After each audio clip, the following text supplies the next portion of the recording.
ఎక్కడికి రమ్మంటారు ఏ ప్రాంతం అని అడిగితే బెంగళూరు ప్రాంతం నుంచి అనంతపురికి రండి ఒక కరువు జిల్లా మీరు పరిశ్రమ పెట్టమంటే అసలు నీళ్లు లేవు ఎట్లా పెడతామని అడిగారు నేను ఒకే మాట చెప్పాను 8 నెలలు టైం ఇవ్వండి నీళ్లు తెస్తాను గొల్లపల్లి రిజర్వాయర్ పూర్తి చేస్తా పూర్తి చేసిన తర్వాత మీరు పని ప్రారంభించమంటే వాళ్ళు ఒప్పుకున్నారు 8 నెలల్లో గొల్లపల్లి రిజర్వాయర్ పూర్తి చేసి కాలువలు పూర్తి చేసి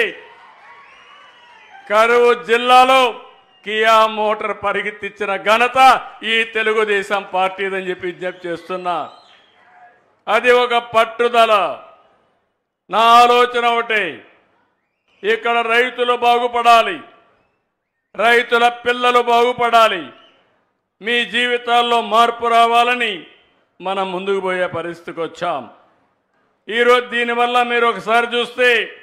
దగ్గర 4.27 టీఎంసీ 4 నెలలు మనం నీళ్లు తీసుకుపోయే అవకాశం వస్తుంది దీనివల్ల ఒక్క కర్నూలు జిల్లాలో 77,000 ఎకరాలు నంద్యాల జిల్లాలో 2,900 ఎకరాలు అనంతపూర్లో 1,18,000 ఎకరాలు మొత్తం కలిసి ఫేజ్ 1 కింద 1,98,000 ఎకరాలు ఆయకట్టు వస్తుంది ఫేజ్ 2 కింద అనంతపూర్లోనే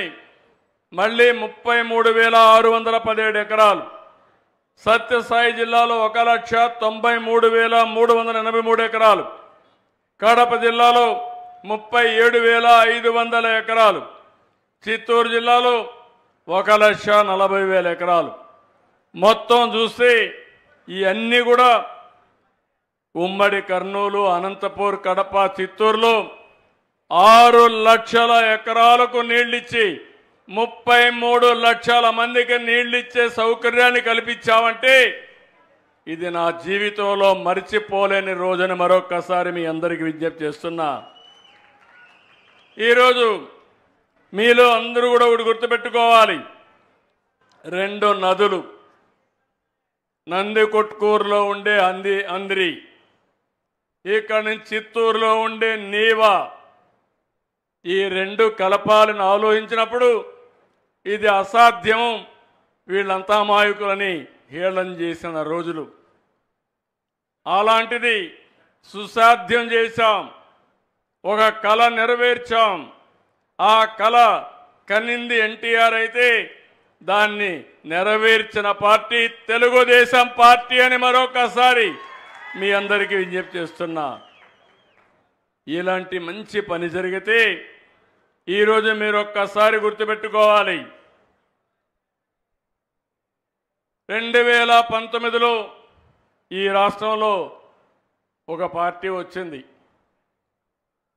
మీరందరూ కూడా ఆలోచించారు ఒక్క ఛాన్స్ అన్నాడు అందరూ ఏమారారు పర్వాలేదు సిబిఎన్ బాగానే చేస్తున్నాడు